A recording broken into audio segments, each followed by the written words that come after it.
And let's talk about Philippine educational system, your historical foundation.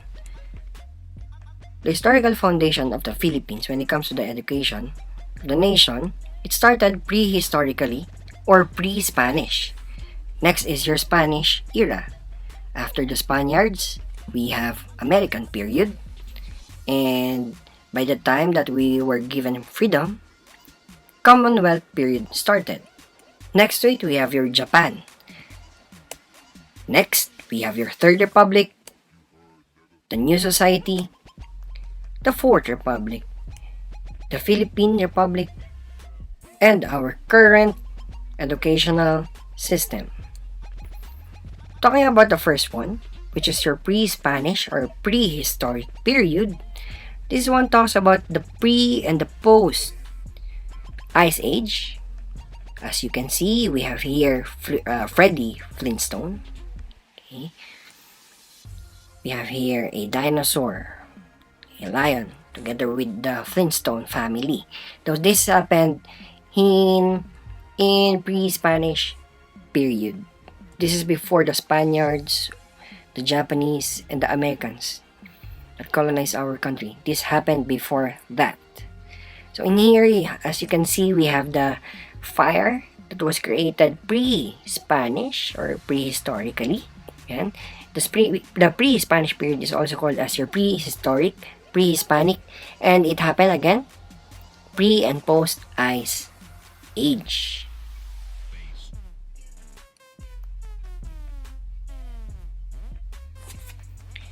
What would be the belief into the nature that it is very mystical or it is somewhat sacred? This is called as animism.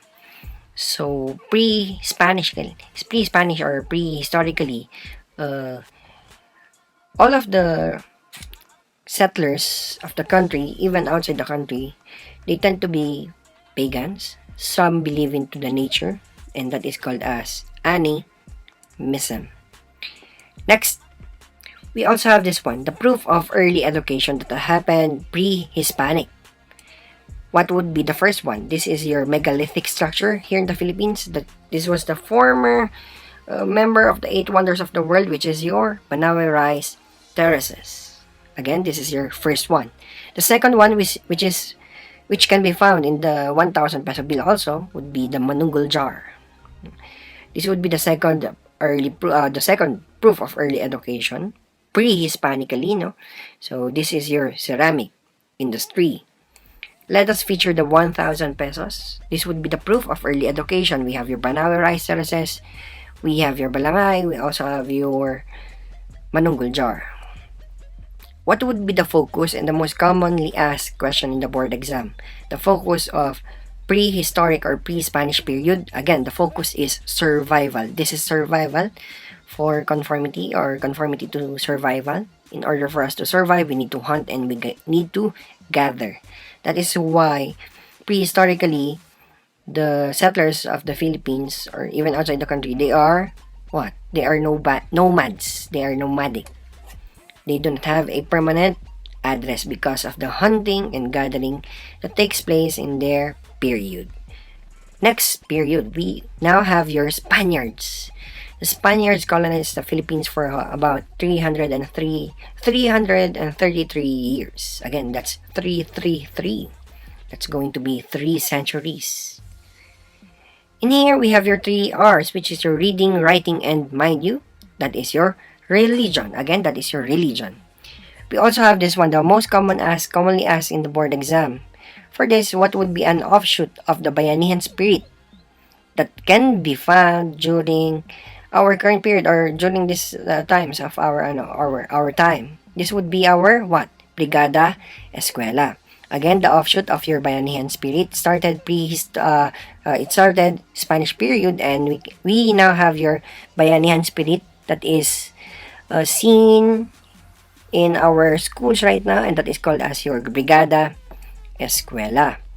Next week, we also have this one. What would be the focus of the Spanish period? The focus of the Spanish period would be the pagpapalaganap of religion. Again, we want to propagate religion. We do not want to propagate other things, but we only use religion in our education, this would be the focus of the teachings of the priest during this time. And what do we call the school during our Spanish period? This is called as your parochial school. Again, this is called as your parochial school.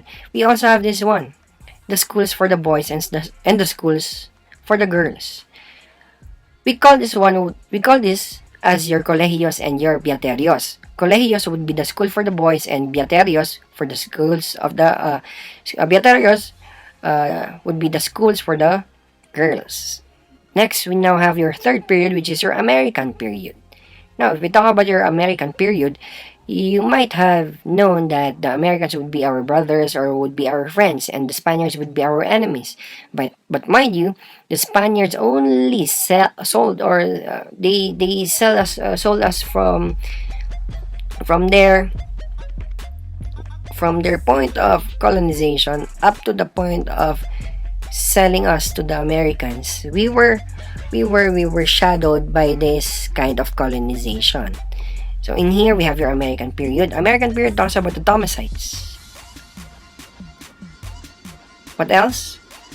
We also have this one, your public school implementation. Public school implementation was planned by the Spaniards, but then again, we were bought by the Americans from the Spaniards. That is why the implementation took place during American period. Again, it was formerly planned by the Spanish government. And in here, what would be the philosophy that is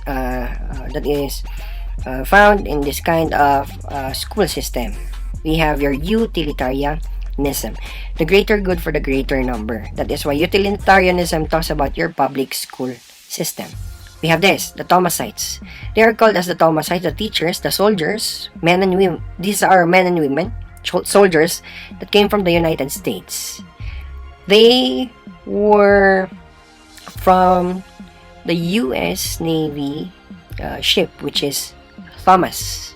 The name of the ship is Thomas. That is why they are called as the Thomasites. And how many Thomasites do we have? We have 600 Thomasites, and this happened during 1901, precisely August 23. Again, if you are going to be asked in the board exam, the Thomasites would be the American soldiers and teachers. Again, the reiteration from this two distinction would be they are also teachers, but also they are also soldiers. Aside from being a teacher, they are also soldiers. So if you are going to find this in the choices, answer this. Please answer that they are American soldiers and teachers. If they were separated, you just need to choose American teachers, not the soldiers, because we also have soldiers that are not teachers. But most importantly, Thomasites, they are not only soldiers, but they are teachers, precisely. The demand for teachers was very high during this time because of our highly centralized school system, because of your public school system. That is why 600 Thomasites were exported, was imported from the United States going to the Philippines. And the Philippine Constitution authorized the Secretary of Public Instruction to bring to the Philippines 600 teachers from the United States, and they were called as the Thomasites. This is the students from Sorsogon way back 1901. These are the Filipino school children that was having their own education, exclusive education, because it was now catered to everyone. Next, we also have this one. We have your Commonwealth period. Now, we now have this kind of freedom that was given to us by our brothers. We can call them as our brothers. And in here, the focus would be the freedom and the democratic ideals of our country. How do we have, or how can we say that we have freedom or democracy? We have this one, no? The proclamation, or the way how we can show our nationalism is by having freedom of expression through our national language, by having our Filipino as our national language, and by singing our national anthem. Again, this happened during Commonwealth period, and those would be the commonly asked questions in the Commonwealth period. How about this? We have Japan, Japan, Japan, Japan. Japan have this focus. We have your love for country, love for labor, and love for health. Again, they love country, they love their own country, labor, and their health. We have this. We also have this one. The basic primary school system of Japan, currently, they do not have this general or common curriculum wherein they have assignments during grade 1, grade 2, grade 3. No. But they have this kind of character development. They are the ones who are cleaning their own rooms. They do not have any janitors, and they do not have assignments. Imagine that.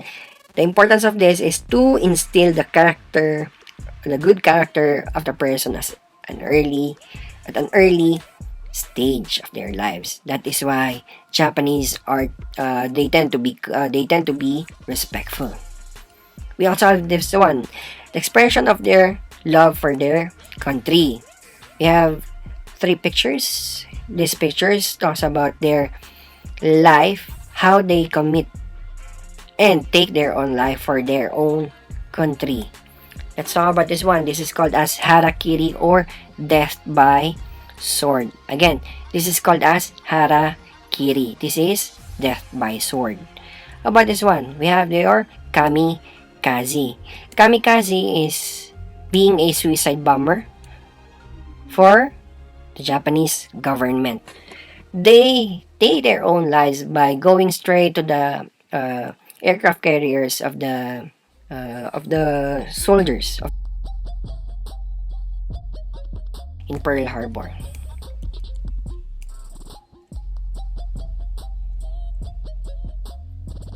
Next slide, we have your Philippine Republic. The Philippine Republic talks about this. Again, we have your Philippinism. What would be the most commonly asked question in the board exam? What would be the expression of Philippinism? The expression during our Philippine Republic of Philippinism would be the Philippine authored books. We were allowed to use the books authored by Filipinos already. We don't rely only on the foreigners' books, the books of the Americans, the books of the Spaniards. We now use, or we were given freedom to use, our own authored books. And this happened during the Philippine Republic. Aside from that, this would be the study of the life and works of Rizal. Okay, we have Jose Rizal writing. This happened again during Philippine Republic. Next, we have your Third Republic. The Third Republic simply talks about the 1935 Constitution, and if you were to take the civil service examination, please read about the 1935 Constitution. These are being asked in the civil service examination. Also, for Soci Major, please read your Constitution. Next we have your New Society that talks about the national development goals. We also have your bilingual language. We have your use of English, and we have your use of Filipino as a mode of instruction in our curriculum. We also have your Fourth Republic. After our New Society, we have your Fourth Republic. The Fourth Republic talks about the return to basics, because during the Japanese period, the basic ed was extinguished and it was changed into tech voc, or vocational, because they love working and working and working. Vocational skills was focused versus the general education. Next slide, we have your 3 R's, which is now your reading, writing, and your arithmetic. We also have this one, the return of our rights. The human rights was returned to the people. During the Japanese period, human rights were violated. That is why during the Fourth Republic, it was returned to the people. And currently, we now have your from basic ed to spiral curriculum. And this is going to be continued. Please wait for our next posting about our Philippine historical foundation of our teaching world, or teaching profession. Goodbye.